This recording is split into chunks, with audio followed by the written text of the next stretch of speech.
Hello, my lovely students. Welcome back to the class. This is Himanshi Agrawal, and today we are going to start the chapter number 2, Introduction to Polynomial of new book Ganita Manjari, class 9. So let's start the class, everyone. So exercise 2.1 start करने से पहले कुछ basic terms है जो इसमें use होने वाले हैं, उसको हम डिस्कस कर लेते हैं.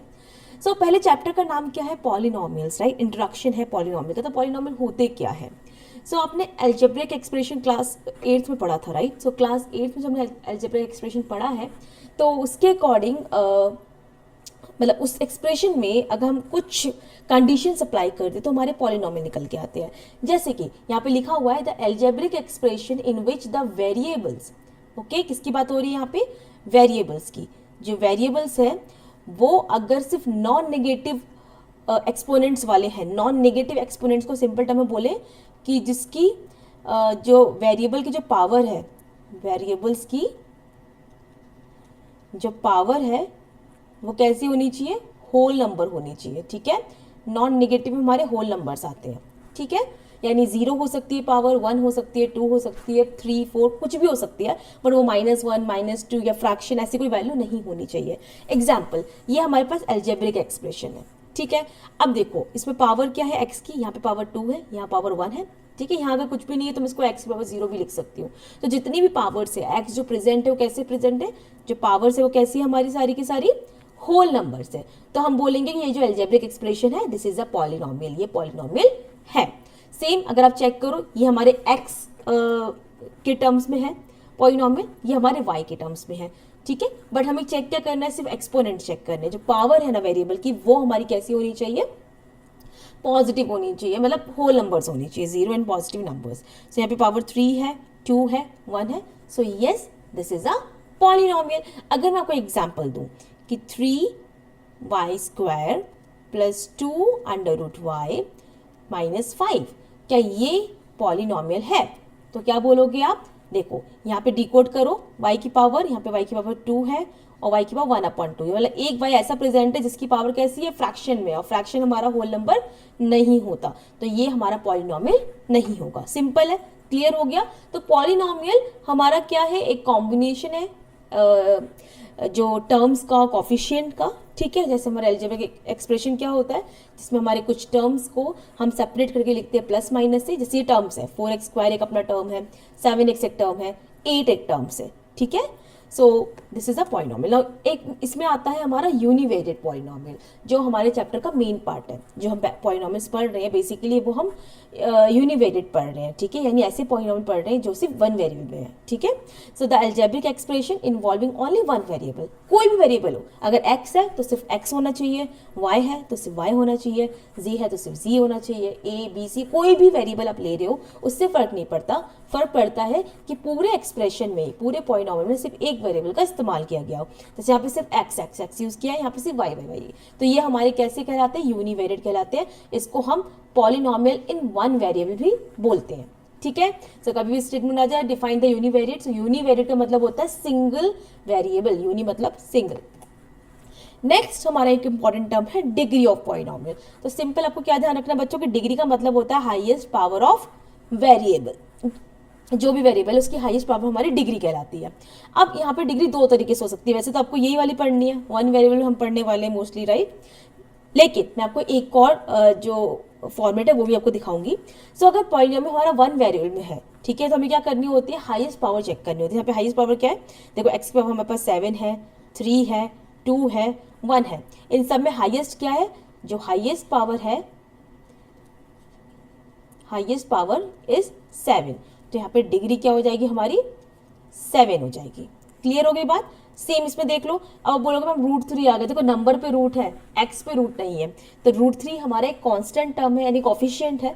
कॉफिशिएंट या कांस्टेंट कैसे भी हो सकते हैं, कोई भी इंटीजर कॉफिशिएंट हमारा बन सकता है. लेकिन जो x की पावर है, ये जो x है उस पर जो पावर बनेगी, जिस पे एक्सपोनेंट यूज करेंगे वो सिर्फ होल नंबर होना चाहिए. तो यहाँ पे x की पावर 2 है हमारे पास, x की पावर 1 है, तो यहाँ पे 2 और 1 में से ग्रेटर कौन है? 2. तो यहाँ पे डिग्री कितनी हो जाएगी हमारी? सिंपल 2 हो जाएगी. अब यहाँ पे अगर हमारे पास मोर देन वन वेरिएबल है, ठीक है, अगर एक से ज्यादा वेरिएबल है, कभी कभी एग्जाम में या आपके कॉम्पिटेटिव एग्जाम में पूछ लेते हैं कि भाई डिग्री बताओ इस एक्सप्रेशन की। अब आप बोलोगे मैं हाईएस्ट पावर, तो इसमें हमें जो नंबर्स लिखे हुए 3 लिखा हुआ है तो 3 इसकी डिग्री है, बट नहीं, जब हमारे पास मोर देन वेरिएबल होगा तो हम क्या करेंगे, ईच टर्म में जो हर एक टर्म है उसमें पावर को ऐड करेंगे, सम करेंगे। जैसे कि इस वाले टर्म में हाईएस्ट पावर 3 है, इस वाले टर्म में 2 + 2 कितना हो जाएगा 4, इसमें क्या है 2 + 1 यानी 3, और इसकी पावर कितनी होगी 1। सो 1 3 4 3, इन सब में हाईएस्ट कितनी है 4, तो इस वाले जो एक्सप्रेशन है इसकी डिग्री हमारी कितनी हो जाएगी 4 हो जाएगी। ठीक है, क्लियर हो गई बात? I hope it is visible. तो अब एक सेकेंड में अपना थोड़ा सा और मूव कर देती हूँ। ठीक है, थोड़े से और छोटे हो जाते हैं भाई स्क्रीन पे, फोकस आपको सॉल्यूशन पे करना है। I am here to just explain you. ठीक है, सो ये हमारा क्लियर हो गया पॉइंट। अब आपको इसमें बताना है, तो पॉज करके आप अपना आंसर बताओ, तब तक मैं इसमें सॉल्यूशन लिखती हूँ। ठीक है, सो यहाँ पे देखो x की पावर 5 है, इस वाले टर्म के लिए 3 है, इस वाले टर्म में 3 + 1 यानी 4 है, यहाँ पे कुछ नहीं है तो 1 है, यहाँ पे कुछ नहीं तो 0 है, 0 को हम निगलेक्ट करेंगे। ठीक है, तो हाईएस्ट क्या है यहाँ पे 5, तो यहाँ पे इस एक्सप्रेशन के लिए जो डिग्री हो जाएगी वो कितनी हो जाएगी हमारी 5 हो जाएगी। क्लियर हो गया degree of polynomial? Degree means highest power of the variable in the given expression. ठीक है, चलो नेक्स्ट चलते हैं। कुछ और टर्म्स निकल के आते हैं हमारे पास। कांस्टेंट पॉलिनोमियल क्या होते हैं, जीरो पॉलिनोमियल क्या होते हैं। देखो, कांस्टेंट पॉलिनोमियल का मतलब है सिर्फ कांस्टेंट हो। अगर मैं आपसे कोई पॉलिनोमियल लिखती हूँ, उसको अच्छे से एक्सप्लेन करते हैं। 4x² 3x - 7, मैंने ये लिखा। अब इसमें अगर मैं आपकी बात करूँ टर्म्स की, ठीक है, और कोएफिशिएंट की और कांस्टेंट की, ओके, बेसिकली 3 चीजें होती है टर्म्स में। देखो हमारे पास टर्म कौन कौन से, 4x² एक टर्म है, 3x एक टर्म है, 7 एक टर्म है। ठीक है, क्लियर होगी बात? अब कोएफिशिएंट क्या है, यहाँ पे कोएफिशिएंट का मतलब होता है नंबर जो अटैच है किसी वेरिएबल के साथ। तो x² का कोएफिशिएंट हो जाएगा 4, x का कोएफिशिएंट हो जाएगा 3। ठीक है, अब जो 7 है हमारा, जिसमें कोई वेरिएबल नहीं है जिसके पास, उसको हम ले जाते हैं कौन से उस पे कंडीशन में, कांस्टेंट में। तो 7 हो जाएगा, यानी -7 हमारा हो जाएगा कांस्टेंट। ठीक है, जो नेगेटिव साइन है उसको हम नेगेटिव के संग ही कैरी करें तो ज़्यादा बेटर है, बिकॉज जो जनरल फॉर्म होता है किसी भी पॉलिनोमियल का वो होता है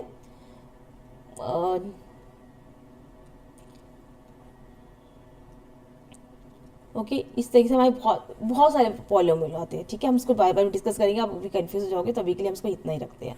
तो हमें कोई भी पॉलिनोमियल दिया हुआ है, प्लस माइनस से जो भी सेपरेट हो रहा है उसको हम पूरा टर्म बोलते हैं। उस टर्म के अंदर कुछ वेरिएबल्स होते हैं, कुछ नंबर्स होते हैं, जो नंबर्स होते हैं उनको कोफिशिएंट बोलते हैं। वेरिएबल्स आपने समझ ही लिए क्या होते हैं, जो हमारे ए से जेड तक जो हम लेटर्स यूज करते हैं वो हमारे वेरिएबल होते हैं, क्योंकि वो वेरी करते हैं। कॉन्स्टेंट हमारा फिक्स होता है, इसलिए हम उसको कॉन्स्टेंट बोलते हैं। अब हमें वेरिएबल इसलिए, क्योंकि जो टर्म्स है वो वेरिएबल इसलिए कहलाते हैं बच्चों, क्योंकि जो x है हमारा उसकी वैल्यू कुछ भी हो सकती है। ठीक है, तो अगर हम x 1 पुट करेंगे तो ये पूरा टर्म हमारा 4 बन जाएगा। 2 पुट करेंगे, 2 2 ज़ा 4, 4 4 ज़ा 16, 16 टर्म बन जाएगा। तो ये डिफरेंट वेरी करता रहेगा x की वैल्यू के साथ। कांस्टेंट पॉलिनोमियल का मतलब होता है ऐसे पॉलिनोमियल जिसकी डिग्री 0 हो। ठीक है, जैसे कि सिंपल मैंने अगर 8 लिखा है, 8 को मैं क्या लिख सकती हूँ, 8x की पावर 0 लिख सकती हूँ। तो इस कंडीशन में इसकी डिग्री कैसी हो गई, और कोई टर्म ही नहीं है तो डिग्री 0 हो गई।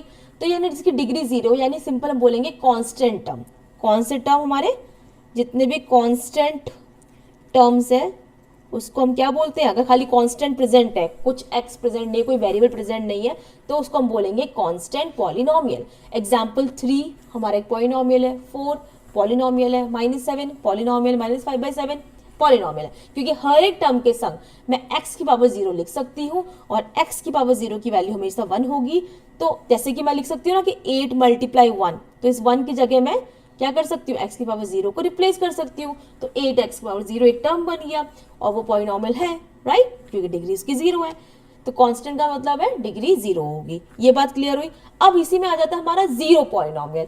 अब देखो सुनने में लगता है ना जीरो पॉलिनोमियल डिग्री 0, नहीं, जीरो पॉलिनोमियल का मतलब है कि इसकी वैल्यू ही 0 हो। मतलब मैं सिंपल लिख रही हूँ 0, px = 0। ठीक है, ये हमारा कहलाएगा जीरो पॉलिनोमियल। और इसकी डिग्री क्या होती है, इसकी डिग्री क्या होती है, अब आप खुद सोचो। चलो अच्छा मैं इसको रेज करती हूँ, ये हमारा टर्म होगी, इसको हम रेज करते हैं। देखो डिग्री क्या बनेगी इसमें, आप खुद सोचो। जैसे मैंने कोई कांस्टेंट लिया था, उसमें मैंने 1 से मल्टीप्लाई करी। अब 0 की मल्टीप्लाई मैं किससे करूंगी, 0 आए, 0 की मल्टीप्लाई किससे करूंगी, 0 है, 0 से करूंगी, राइट। तो अब जीरो कब होता है एक्सपोनेंट, जब पावर कैसी हो, इनफाइनाइट हो, करेक्ट। ए की पावर का इनफाइनाइट होती है उसकी वैल्यू क्या होती है, जीरो होती है, पढ़ा है ना आपने ये। इसका मतलब इस कंडीशन में जो जीरो पॉलिनोमियल उसकी डिग्री कैसी होती है, नॉट डिफाइंड होती है, ठीक है, डिग्री हमेशा नॉट डिफाइंड होगी। और P x equal to zero है, मतलब टर्म ही जीरो है, वैल्यू ही जीरो है इसकी पॉलिनोमियल की, तो वो पॉलिनोमियल हमारा कहलाएगा जीरो पॉलिनोमियल। तो यहाँ से हमारे एक नया टॉपिक आता है टाइप्स ऑफ पॉलिनोमियल। पॉलिनोमियल कितने तरीके के होते हैं। सो पॉलिनोमियल को हम दो कैटेगरी में डिवाइड करते हैं, एक हमारा on the basis of terms, दूसरा on the basis of degree, ठीक है। So on the basis of terms में हमारे थ्री कैटेगरीज हैं, मोनोमियल, बाइनोमियल, ट्राइनोमियल, और भी बहुत होती है बट अभी हम इतना ही रखते हैं क्योंकि पॉलिनोमियल का कोई एंड नहीं है, इसमें कितने भी टर्म्स हो सकते हैं, इनफाइनाइट टर्म्स हो सकते हैं। सो मोनोमियल का मतलब होता है ओनली वन टर्म। एग्जाम्पल, यहाँ पे मैं चेंज कर लेती हूँ कलर को। एग्जाम्पल के तौर पे मैंने लिखा 8x सिंगल टर्म है, ठीक है, 4x² सिंगल टर्म है, -7y³ सिंगल टर्म है। तो ये हमारे एग्जाम्पल हो जाएंगे मोनोमियल के। ओके, क्लियर हो गया, एक ही टर्म है। बाइनोमियल का मतलब टू टर्म्स, जैसे मैंने अगर लिखा 4x + 5, टू टर्म्स हो गए, 3x² + 4x टू टर्म्स है, करेक्ट। ये एग्जाम्पल्स हो गए, बहुत सारे एग्जाम्पल आप बना सकते हो, ठीक है। सो ये टू टर्म्स वाले जो टू टर्म्स वाले पॉलिनोमियल होंगे उसको हम बोलेंगे बाइनोमियल। बाई का मतलब होता है टू, मोनो का मतलब होता है वन, ट्राई का मतलब क्या होता है थ्री, तो थ्री टर्म्स वाले पॉलिनोमियल को हम बोलेंगे trinomial. For example 4x², 3x + 5, this is trinomial because यहाँ पे कितने टर्म्स है, थ्री टर्म्स है, ठीक है ना, थ्री टर्म्स, क्लियर हो गई। Same on the basis of degree, ठीक है, डिग्री की बेसिस पे भी हम क्या कर सकते हैं, पॉलिनोमियल को डिवाइड कर सकते हैं। जैसे कि कांस्टेंट पॉलिनोमियल, ठीक है, कांस्टेंट पॉलिनोमियल का मतलब डिग्री कैसी हो, जीरो हो। एग्जांपल 8, 5, -7/9, -11 एंड सो ऑन, कुछ भी हो सकता है, ठीक है। लीनियर पॉलिनोमियल डिग्री क्या हो, वन हो, डिग्री वन हो मतलब हाईएस्ट पावर वन हो, 4x पावर वन, मैं वन को नहीं लिख रही हूँ बिकॉज जनरली हम वन को रिप्रेजेंट नहीं करते, सिंपली अगर 4x + 5 है इसकी डिग्री वन है, 3x + 2y है डिग्री वन है, ठीक है। तो ये सब हमारी कैसे है, लीनियर पॉलिनोमियल, ठीक है। 4x - 2 है, डिग्री वन है, मतलब x की हाईएस्ट पावर वन है, तो ये हमारे हो गए लीनियर पॉलिनोमियल। क्वाड्रेटिक का मतलब डिग्री हाईएस्ट टू होनी चाहिए। फॉर एग्जाम्पल 4x² है, क्वाड्रेटिक है, 3x² + 2x है, क्वाड्रेटिक है, 4x² + 2x + 9 है, क्वाड्रेटिक है, ठीक है। क्वाड्रेटिक का मतलब highest power two, single term है तब भी चलेगा बट पावर कैसी होनी चाहिए, हाईएस्ट टू होनी चाहिए, क्लियर हो गया। क्यूबिक का मतलब क्या होता है, क्यूब का मतलब थ्री होता है ना, तो क्यूब लाइक पावर थ्री होता है तो हम क्यूब बोलते हैं ना, x³ y³। सेम डिग्री अगर थ्री है तो वो क्यूबिक पॉलिनोमियल हो जाएगा, 3x³ -7x² + 4x + 9 cubic polynomial का एग्जाम्पल। सिंपल मैंने लिखा 4x³ क्यूबिक पॉलिनोमियल, ठीक है, 7x³ + 9 cubic polynomial. So these all are the cubic polynomials. Okay everyone, so I hope यहाँ तक आपको सारी बातें क्लियर हो गई होंगी, ठीक है। कोई भी अगर आपको कंफ्यूजन है तो उसको रीवॉच कर सकते हो, आपको अच्छे से एक्सप्लेन अच्छे से समझ में आ जाएगा। Now let's move on to the exercise. So exercise 2.1 में हमारे 5 क्वेश्चन है, पांचों के पांचों क्वेश्चन हम इसमें कवर करने वाले हैं। पहला क्वेश्चन है find the degree of polynomial, ठीक है, डिग्री बतानी है, चलो फटाफट बताते हैं। फर्स्ट पार्ट में लिखा हुआ है 2x² - 5x + 3, तो यहाँ पे जो डिग्री हो जाएगी वो क्या हो जाएगी, 2, बिकॉज हाईएस्ट पावर देखो, हाईएस्ट पावर क्या है हमारा, हाईएस्ट पावर क्या है हमारी 2 है, ठीक है।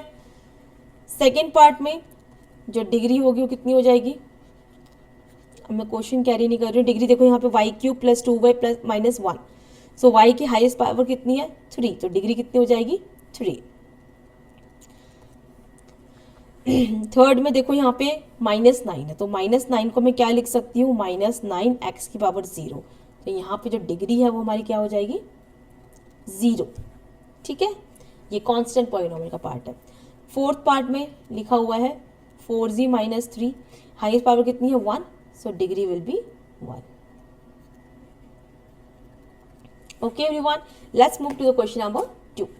Write the polynomial of degree 1, degree 2, degree 3. चलो डिग्री 1, बहुत सारे आंसर्स बन सकते हैं इसमें, ठीक है, इनफाइनाइट आंसर्स। तो डिग्री 1 के लिए हमें लिखने वाला हाईएस्ट पावर 1 होनी चाहिए, तो सिंपली मैं यह लिख सकती हूँ यहाँ पे 4x + 5, ठीक है। अगर मुझे डिग्री कितनी शो करनी है, 2 शो करनी है, तो डिग्री 2 के लिए मुझे हाई पावर 2 करनी है, तो उसको मैं लिख सकती हूँ 3x² + 5x - 7। अब चाहे तो सिर्फ सिंगल टर्म भी लिख सकते हो, अब ऐसे भी लिखोगे ना अगर 4x² तो वो भी चलेगा, बट बेटर होगा कि आप पूरा इसको एक्सपेंड करके लिखो, थोड़ा सा फुल लाइक स्टैंडर्ड फॉर्म में लिखो, बिकॉज डिग्री 2 का मतलब होता है क्वाड्रेटिक पॉलिनॉमियल, उसका स्टैंडर्ड फॉर्म होता है ax² + bx + c, ठीक है।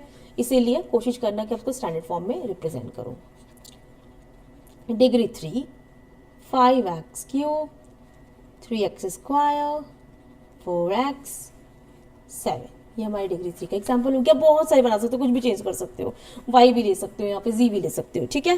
क्लियर है second part. Let's move to the third part. What are the coefficient of x² and x³ in the polynomial. Okay, coefficient बताना है। सो x² का कोएफिशिएंट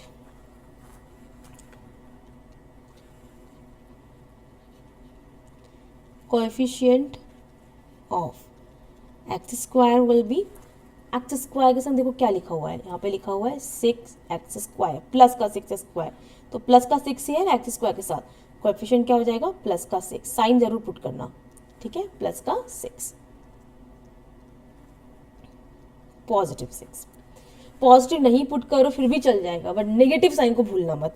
नेक्स्ट पूछा गया है कोएफिशिएंट ऑफ x³ देखो यहाँ पे लिखा हुआ है -3x³, तो कोएफिशिएंट क्या होगा, ये साइन के साथ कोएफिशिएंट होगा, तो कोएफिशिएंट हो जाएगा -3। ओके एवरीवन, क्वेश्चन नंबर 4 पे आ जाते हैं। What is the coefficient of z in this polynomial. तो इक्वेशन क्या है हमारी 4z³ 5z², अब यहाँ पे देखो z वाला टर्म नहीं है, तो उसको मैं क्या लिख सकती हूँ +0